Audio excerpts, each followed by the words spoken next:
नहीं कह रहे हैं हम कि हासिल नहीं करना है गाड़ी को, नौकरी को, सब करना है, पर किस डायोजनीस ने उसके कुत्ते को और उसके शिष्य को बुलाया और दिखाया, देखो विश्व के सबसे मूर्ख आदमी को। नमस्कार दोस्तों, आज हम टॉपिक लेते हैं कि एक आदमी अगर चाहे कि हर चीज में, हर क्षेत्र में, हर फील्ड में वो सबसे आगे हो, सभी क्षेत्रों में सबसे आगे हो, तो जीवन में शांति को, सक्सेस को कभी उपलब्ध नहीं होगा।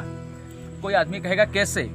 मान लीजिए अगर मैं सबसे धनी, सबसे पावरफुल आदमी हो जाऊं, सबसे बड़ा बिजनेसमैन हो जाऊं, मैं राष्ट्रपति बन जाऊं, मैं चीफ जस्टिस बन जाऊं, तो हो गया ना मैं सबसे आगे?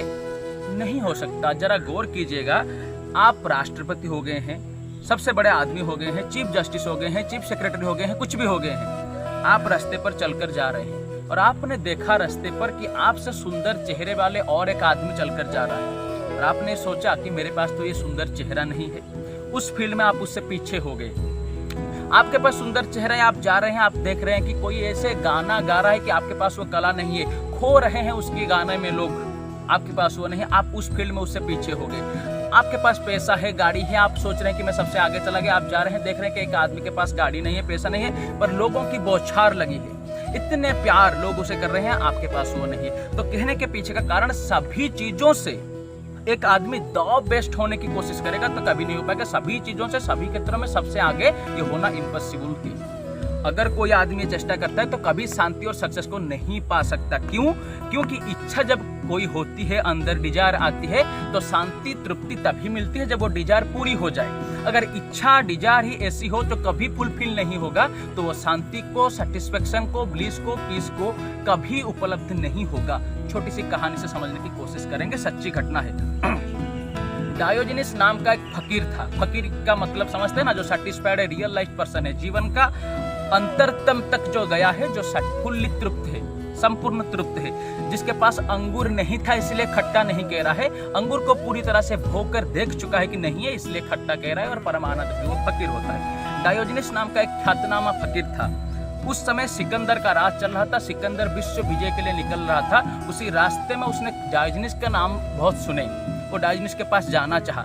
जब वो गया, अपने सैन्य भेजे, तो डायोजनीस समंदर या नदी के किनारे एन मस्त फकीर की तरह सो रहा था। शीत के सकाल थे, धूप थोड़े थोड़े गिर रहे थे, ऐसे सोया था।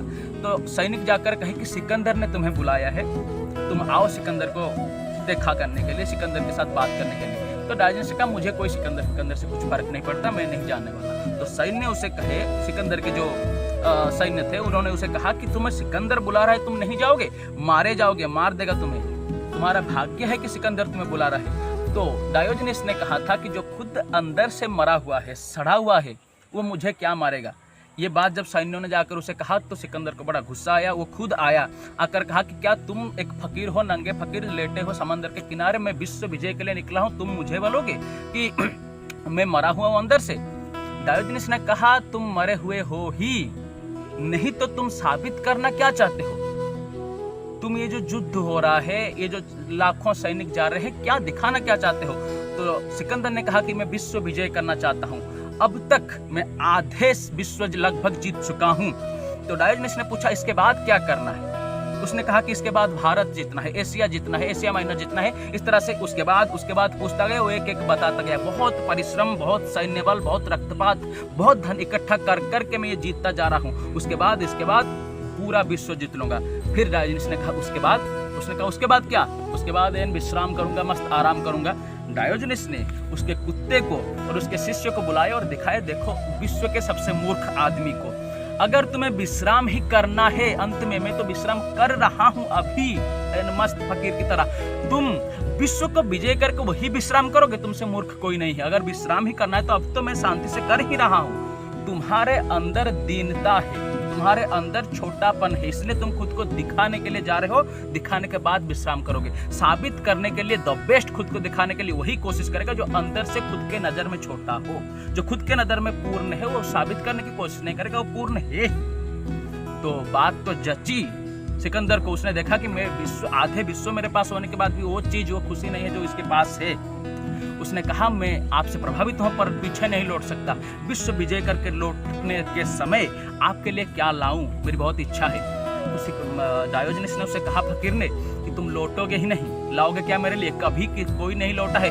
जिसके लिए तुम खोज रहे हो बाहर दुनिया में, उस शांति को, जो उस ब्लिस को तुम कभी नहीं पाओगे, उस सेटिस्फेक्शन को कभी नहीं, उस तृप्ति को कभी नहीं पा सकते। मेरी बात याद रखना। फिर भी उसने कहा कि मैं आपके लिए क्या कर सकता हूँ, क्या कर सकता हूँ? डायोजनीस ने कहा मेरे लिए क्या करना है, कुछ नहीं करो। वो बारंबार बाध्य करने के बाद क्या कर सकता हूँ आपके लिए? तो डायोजनीस ने कहा एक काम करो, अगर तुम करना ही चाहते हो तो थोड़े हट के खड़े हो जाओ। वो जो धूप आ रहा था वो रुक रहा है, वो नहीं आ रहा है, तुम बीच में खड़े हो रहे हो, थोड़ा साइड होकर खड़े हो जाओ, इतना ही करो। ये फकीर देख रहे हैं उस फकीर के मिजाज को, उसके अंदाज को, उसकी सेटिस्फेक्शन को, उसकी तृप्ति के लेवल को। तो डायोजनीस वहाँ से, सिकंदर वहाँ से गया। जब विश्व विजय कर लौट रहा था तो नहीं लौट पाया। सच हुआ डायोजनीस की बात, वो बीच में ही मर गया। मरने के बाद उसने सोचा कि सच हुआ उस फकीर की बात, मैं शांति को उपलब्ध नहीं हुआ, तृप्ति को उपलब्ध कभी नहीं हुआ। जो मिजाज, जो फकीर, जो आनंद उसके अंदर था, मैं नहीं पाया। यहाँ तक बात सच है। आगे की बात कल्पना है, पर लोगों की बात है, दर्शनीय, उसे समझने की कोशिश करें। एक ही दिन, ये सच बात है कि एक दिन डायोजनीस और सिकंदर मरे। सिकंदर थोड़ा आगे मरा, डायोजनीस 1-2 घंटे लेट मरा।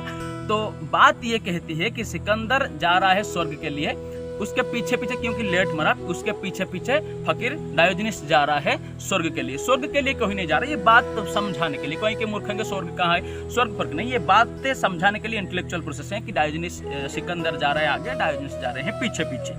तो डायोजनीस ने जब सिकंदर को देखा तो खिलखिलाकर हंसने लगे।